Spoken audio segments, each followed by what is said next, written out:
মাশাআল্লাহ, আনাজি কলাগুলো অনেক বড় বড় সুন্দর আছে। আজকে মাছ দিয়ে আনাজি কলা রান্না করব। কলা 4টা রেখে দিলাম আর 4টা রান্না করব। তেলাপিয়া মাছ দিয়ে মাছটা পরিষ্কার করে নিলাম, পেঁয়াজ রসুন কেটে নিলাম। এখন রান্না শুরু করব। চুলার উপর পাতিল বসিয়ে দিলাম। এখন পরিমাণ মতো তেল দিব। কড়াইয়াতে রান্না করতে আমার কাছে অনেক ভালো লাগে। এখন পেঁয়াজ রসুন দিয়ে দিলাম, ভালোভাবে ভেজে নিব। লবণ মরিচ দিয়ে দিলাম। এখন মাছটা দিয়ে দিব। বিসমিল্লাহ।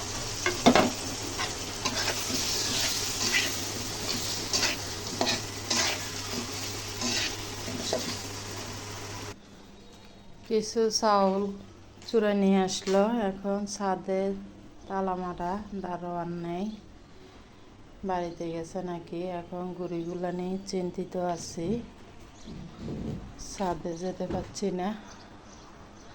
আমার বাসার সামনে দেখেন গাছটা পাতা, নতুন পাতা বাইরেছে, অনেক সুন্দর লাগতেছে। সবুজ দৃশ্য, প্রচুর বাতাস।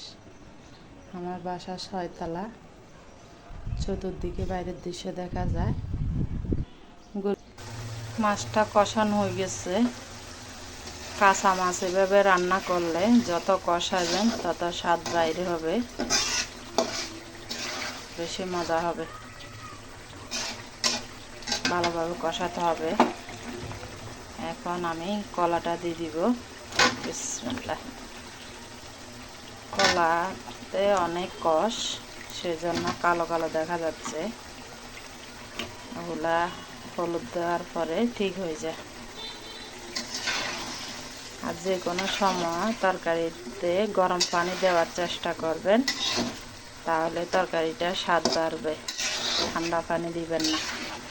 আমি পাশে যে গরম পানি বসিয়ে দিলাম।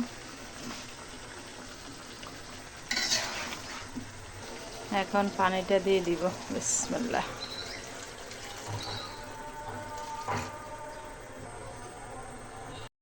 মাশাআল্লাহ, আমার তরকারি রান্না হয়ে গেছে। অসাধারণ হয়েছে তরকারিটা।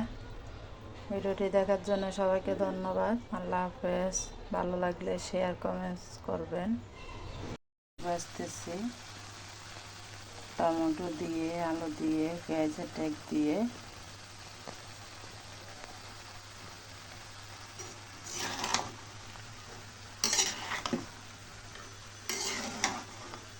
অনেক সুন্দর কালার দেখা যাচ্ছে।